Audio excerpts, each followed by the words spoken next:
Balikan po natin ang ulat ukol sa naging pahayag ni DOTC Secretary Joseph Emilio Abaya na walang sindikato na nasa likod ng laglag bala scheme sa Ninoy Aquino International Airport. Narito ang ulat ni Julius Disamburu.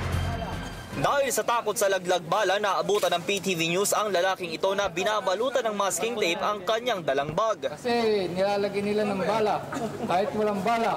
Halos humaba din naman ang pila sa mga nagpapalagay ng plastic sa kanilang mga bag sa paliparan. At dahil sa paglutang ng ganitong isyo, nanindigan ngayon si Transportation and Communications Secretary Joseph Emilio Abaya na papanagutin ang sinumang sangkot sa laglag bala sa paliparan. Paparusahan ang mga mahuhuling sangkot sa tanimbala. Walang sisinuhin, mapapribadong individual man o di kaya empleyado ng gobyerno. Planting of evidence carries an even more inflexible penalty for government employees in particular. It is life imprisonment. Kasama din ni Abaya sina MIAA General Manager Jose Angel Honrado at Office of Transportation Chief Francisco Balagtas para masigurong hindi mabibiktima ng laglag bala scam ang mga pasahero ng paliparan. Naglagay ng karagdagang monitors at CCTV cameras ang pamunuan ng paliparan. Sakaling may magtangkang gumawa ng nasabing modus ay dagli itong makikita. Dokumento lang hindi allowed. Bago ka pumasok sa screening process, tanggalin mo na. What is allowed? Not allowed.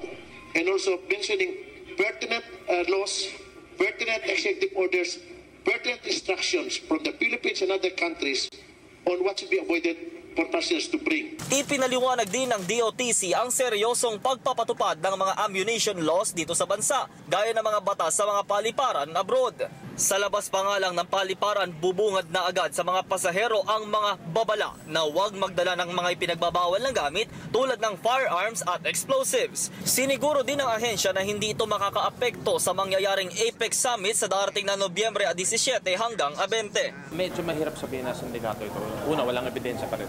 No? Marami nagre-reklamo, marami tayong narinig na. No? Tinitignan natin, inimbestigan natin. Medyo mahirap sabihin. Kasi tignan mo pa lang yung security process natin. Malinaw na ang karamihan ng nahuhuli ng bala ay doon sa initial screening pa lang. Ibig sabihin galing sa labas ng airport, papasok. Bukas din ang MIAA, NAIA at DOTC sakaling magpatawag ng pagdinig ukol dito, maging ang pagpasok ng Special Task Force ng National Bureau of Investigation bilang independent investigating body. It's an opportunity to share to the people what we're doing. It's an opportunity to answer tough and challenging questions. Again, it's an attitude to share that we have nothing to hide, and we would very much encourage any suggestions, recommendations for people who really value the convenience and safety.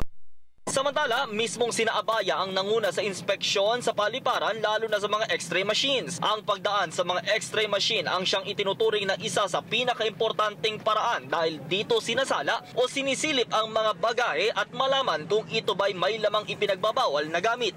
Ginagawa din naman daw nila Abaya ang lahat para malutas ang nasabing problema, lalo't nakatutok ang mga mata ng international community. Batay sa naging pag-utos ni Pangulong Aquino kay DOTC Secretary Abaya, pinatitiyak nila ang kaligtasan at seguridad ng mga pasaherong nagtutungo sa bawat paliparan ng bansa. Mula sa Pasay City, para sa Telebisyon ng Bayan, ako si Julius Disamburu.